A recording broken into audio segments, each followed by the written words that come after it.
menacés par la déforestation. Un arbre d'une nouvelle sorte y est replanté. Un arbre qui va non seulement repeupler les forêts, mais contient aussi d'extraordinaires propriétés nutritives. Sa production génère aujourd'hui des milliers d'emplois à la découverte du moringa.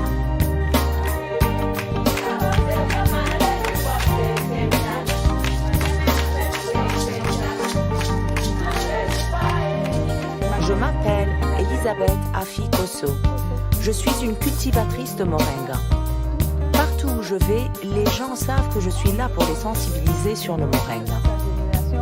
Aux autres à propos de la moringa. Oui, je suis Maman Moringa. Quand elle ne s'occupe pas de ses cultures, Elisabeth est en effet sur les routes du Togo, son pays, sa terre natale. Et partout, elle vante les 1000 vertus d'un petit arbre méconnu. Je sensibilise les femmes et les hommes. J'espère qu'ils planteront du moringa, parce que cela va enrichir leur sol et parce que c'est nutritif. Le moringa, c'est l'arbre de la vie.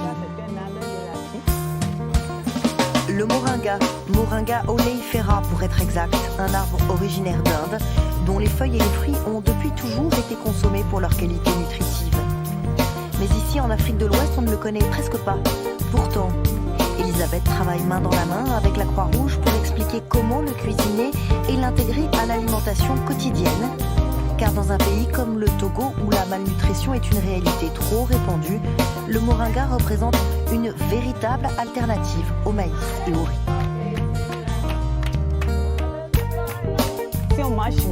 Quand on mange du moringa, on est en meilleure santé parce qu'il contient beaucoup de vitamines qui peuvent nous aider à bien travailler.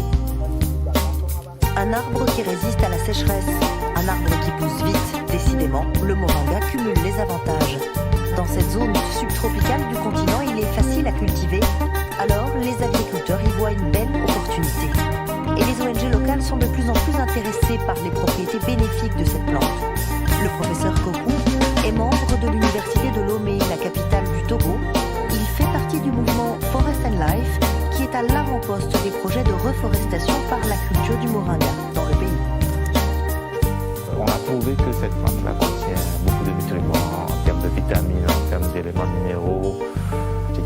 Donc c'est ce que nous, on suggère aux populations de cette localité dans la lutte contre la malnutrition au Togo. Une source de nutrition riche et accessible, un revenu supplémentaire pour les agriculteurs, mais pas seulement. Le moringa pourrait bien aussi être une solution à un mal qui menace tous les pays africains, la déforestation. Ces 60 dernières années, le pays a perdu presque la moitié de ses forêts, un des taux les plus importants d'Afrique. Un déboisement tellement important que les arbres pourraient même disparaître complètement d'ici peu. Le Togo aujourd'hui est l'un des pays les plus pauvres en forêt en Afrique de l'Ouest. On va tout voir dans le désastre parce que les populations dépendent énormément de la forêt. Et quand on dépend d'une ressource et en même temps on n'arrive pas à gérer durablement cette ressource-là, c'est une catastrophe.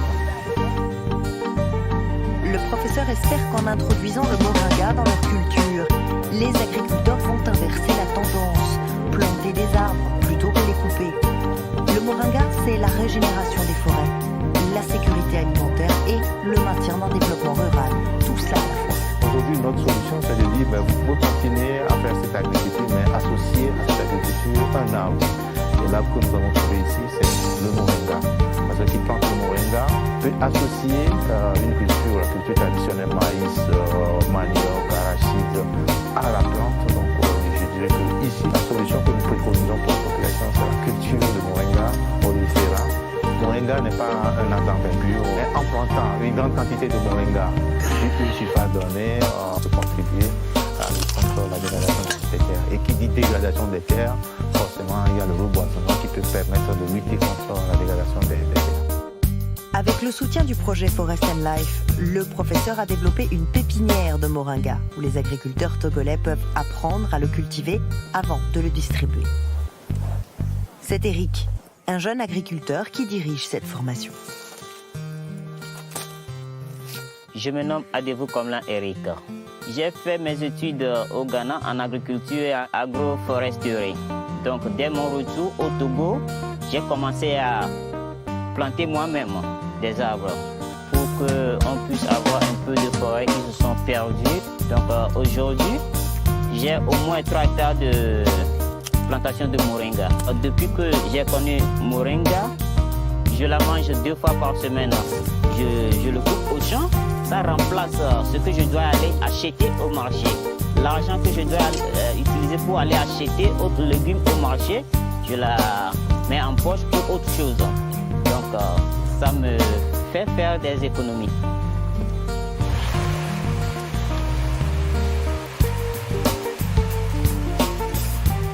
Chez moi à la maison, moi, ma femme et mon enfant, on aime tous les plats du moringa. Parce que dès la naissance de mon enfant, Maxwell, je lui donne chaque jour. Avec du temps, j'ai vu que l'enfant devient de plus intelligent et habile en tout ce qu'il fait. Donc j'ai vu que le moringa est une plante qui est bon pour la santé. Ça améliore beaucoup la santé de toute la famille.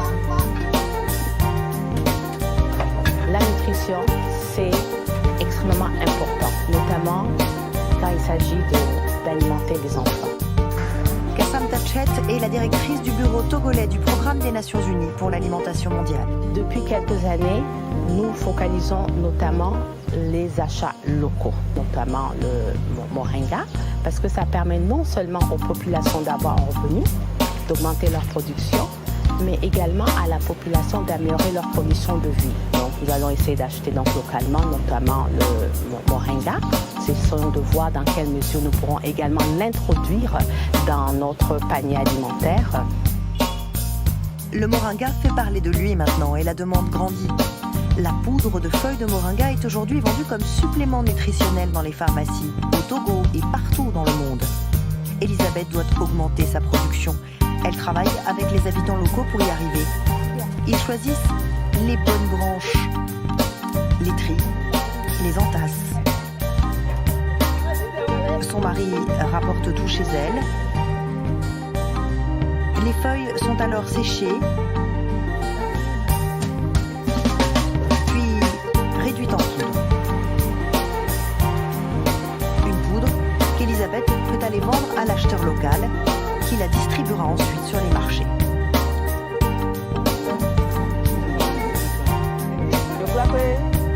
Financièrement, je m'en sors bien. J'ai un revenu supplémentaire avec la vente du moringa.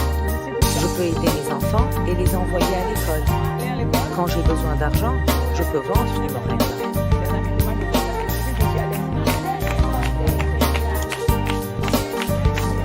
Récemment, le moringa a été reconnu par le Forum des Nations Unies sur les forêts comme une source prometteuse de financement, à la fois pour la subsistance des habitants et pour la conservation des forêts, au Togo et ailleurs.